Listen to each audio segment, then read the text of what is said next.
Good morning Jammu वासियों। मैं आज आपसे एक बहुत ही महत्वपूर्ण मुद्दे पे बात करने आया हूं। मेरा नाम है ब्रिगेडियर डॉक्टर विजय सागर धीमान।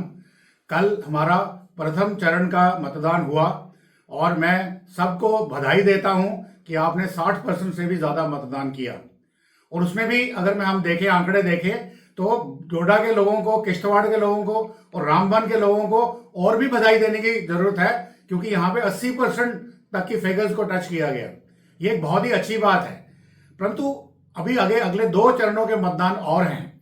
तो यहां पर मैं आपको ये बताना चाहता हूं कि जम्मू का जो भविष्य है, या जो डोगरों का भविष्य है, या जम्मू में रहने वाले लोगों का भविष्य है, वो इस पर निर्भर करता है कि हम खुलकर मतदान करें और किसी भी तरीके से हम कोशिश करें कि बीजेपी या कोई जम्मू सेंट्रिक पार्टी या कोई जम्मू सेंट्रिक आइडियोलॉजी पावर में आए।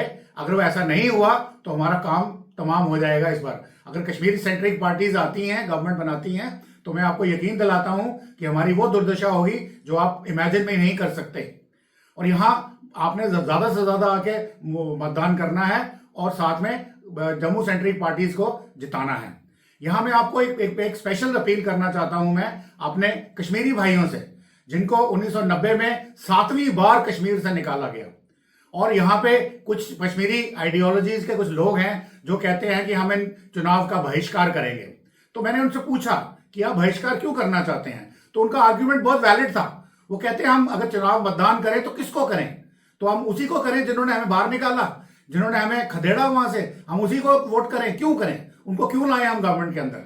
तो मैं यही आपको बताना चाहता हूं प्रिसाइजली कि उनको गवर्नमेंट के अंदर नहीं लाना है, उनको नहीं आने देना है। और उसका तरीका यह है, क्योंकि कश्मीर में जो 47 कंस्टिट्यूएंसीज हैं, वहां पे किसी भी हिंदू का जीतना बहुत ही मुश्किल है। वहां पे मुस्लिम कैंडिडेट चाहिए, यहां कश्मीरी पंडित कैंडिडेट चाहिए।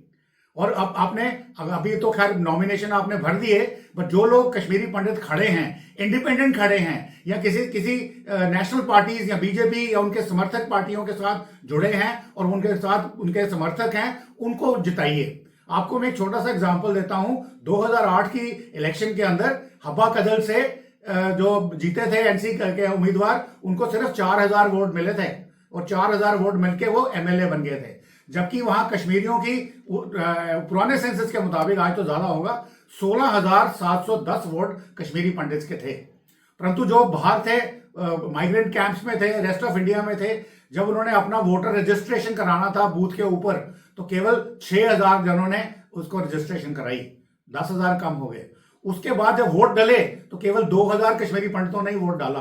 एज ए रिजल्ट एनसी का एक मुस्लिम कैंडिडेट जीत गया 4000 वोट लेकर के।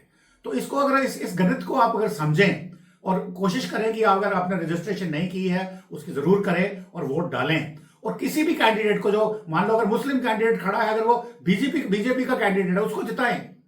अगर पंडित कैंडिडेट खड़ा है, किसी भी पार्टी का है जो सेंट्रल गवर्नमेंट के समर्थन में आती है, जैसे एलजेपी है, जैसे हमारे संजय सराफ साहब खड़े हैं, इनको जिताइए। और यहां पर अगर कोई इंडिपेंडेंट भी खड़ा है तो उसको भी जिताइए, ताकि कम से कम जो कश्मीर सेंट्रिक गवर्नमेंट ना बने, कश्मीर सेंट्रिक पार्टीज की जो दादागिरी चलती है वो ना हो और जम्मू के लोगों को बचाया जा सके।